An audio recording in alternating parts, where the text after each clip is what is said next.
lovely to be with you this morning, and want to just make sure, maximise these 10 minutes, but every one of you should have an elastic band. It's great, brilliant. I'm super, been involved in mental well-being for a considerable period of time.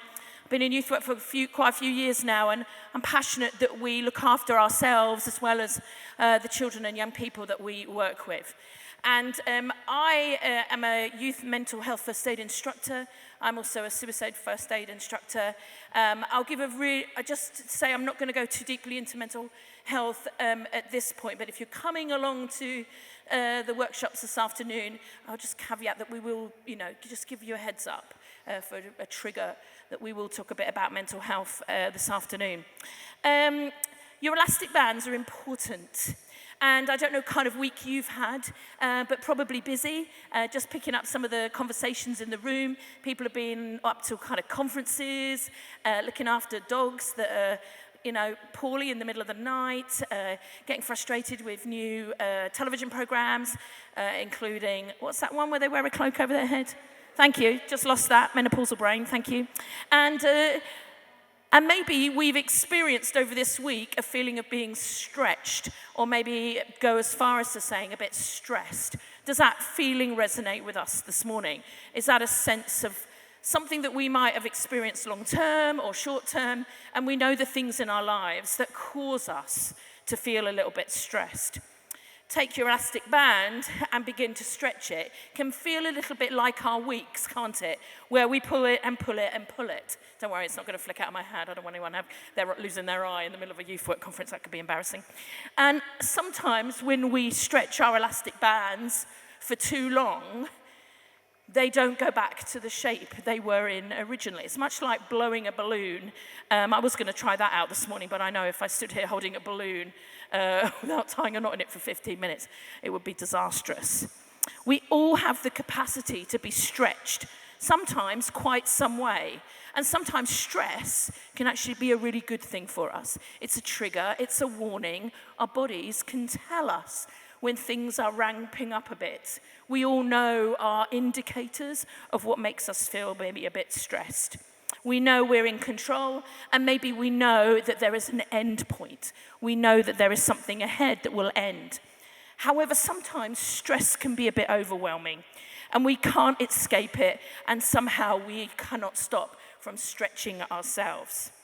The issue when we keep being stretched out, because we tend to keep going and we anticipate whatever's causing us stress or the situation that we're in will come to an end, and it doesn't, we end up with an elastic band that comes back a lot looser and doesn't go back to the shape that we were meant to be in the first place. This then makes our nervous system default into what's called survival mode, and that's when it has an impact on our bodies, on our minds, on our emotions, and on our behavior. Many people talk about overstress being the snapping of the band.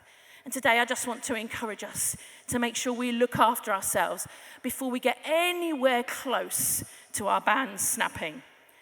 If the overstretching continues, it means we've hit a difficulty. We maybe lose the ability to make good decisions in our lives, and we lose the ability to take care of ourselves in every aspect and our ability to function in life. We might connect with that in all kinds of ways. And I choose to be as vague as possible because we might relate to that some weeks more than others. Our elastic bands might feel floppier some weeks more than others. But looking after ourselves, when our ministry is also about looking after the lives of our children and young people and supporting them in their mental well-being, is really important. The brilliant book of 1 Kings 19 tells us about Elijah. And you'll be familiar with this marvelous story of when Elijah comes to God and says, I'm done. I'm absolute toast. I've had enough. Some people might even refer to his words and his approach as suicidal. But God does something amazing. And instead of kind of giving this huge wind and storm and fire, he does this. Naps, snacks, friends, God, repeat. Have something to eat. Restore yourself physically. Have a little sleep. And then the angel comes back and says, have another sleep. Whoever tells us that in our lives? How many of us have had naps, woken up, had a biscuit, and someone said, go have another nap? How amazing. Naps, snacks, time with God. Go through that chapter and it will tell you. I haven't got time at the moment to go through it all. And then he meets Elisha. Good companion, good friends, people to tap into.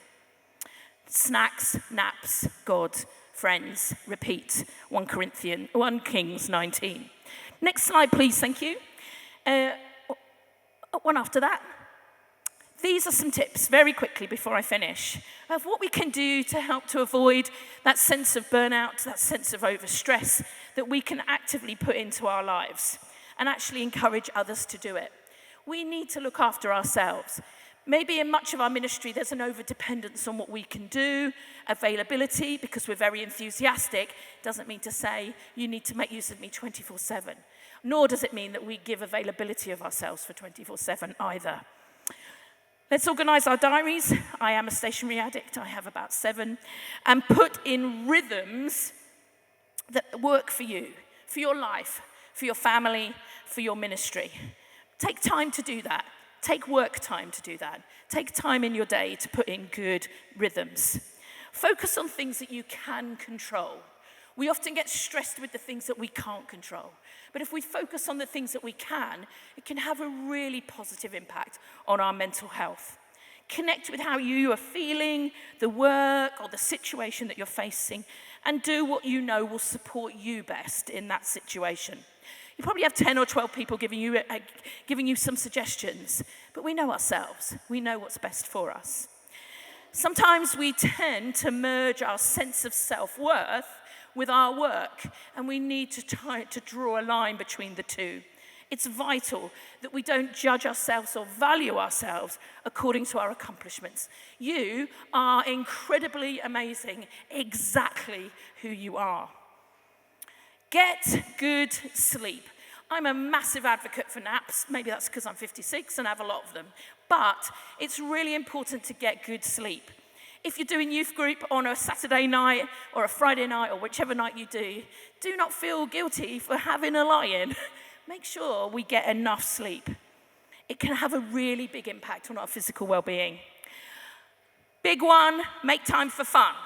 How many people here deliberately make time for fun in their diaries? Who schedules fun into very good? Anybody else? One person, okay.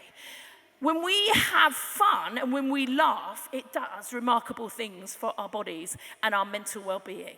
It's really important that we factor time in to do things that bring us joy and make us laugh.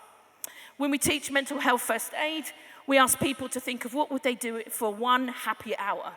No, happiness hour. Happy hour is a completely different thing. Well, you could merge the two if you like. But what would you do if you had 1 hour just for yourself to do whatever you wanted to do? I would go and watch the planes land at Manchester Airport. We all have our favourite things. Stay connected to the people who love you and who you love. There is a huge power in the sense of belonging and emotional support from the folks that love us. Exercise gratitude. People say, oh yeah, I've got a gratitude journal, or I like to be thankful each day for things. It's so important because it releases dopamine and serotonin, which are our happy brain chemicals, and that has a really positive impact on us, increases happiness and increases well-being. Eat and drink well. Of course, we can have cheeky, as my colleague calls it, Fat Friday, where he has a pizza or chips or whatever. But good diet and hydration helps us to feel much better physically. Good boundaries are really important, and good working patterns as well. Make sure we take our breaks. Some of us work through our lunches, and we shouldn't. We should take an hour and go and talk to the squirrels in the park and have a nice sandwich. Marks and Spencer's, they're the best ones. Make sure you've got good management. Make sure that people are taking care of you as well as your work. And make sure you use all your holidays up. Reduce screen time. Best thing I ever did, turn the color off on my iPhone so it's black and white. That's amazing. But if we can reduce the time in front of screens, it can have a really positive impact on our mental well-being. And if we get to a point where we're low, talk to someone. If you're feeling overwhelmed, if you're feeling stressed, if you recognize that your mental health is not great, You have not failed. You are not a failure. We need to talk so much more about mental health in our churches. We need to make it a conversation that we have constantly, so that if people call up work and say, I'm sorry, I've got the flu, and they go, oh, are you okay? Shall I send you groceries? Shall I pop round? Should be exactly the same response if someone rings up and says, my anxiety is it's really tough this morning. I need some support. Speak up and get the support that you need. Please have a chat with me today if you want to learn a bit more about youth MHFA, suicide first aid, etc., etc. Oh, I think I came in under by 1 second. I'm impressed. But just want to repeat one more thing again. If you find yourself in a place where it feels low and tricky, please talk to someone about it. You have not failed. We need to get rid of that narrative and make sure that we can talk about mental health openly and receptively and knowledgeably. Thank you. Thank you so much, Susie.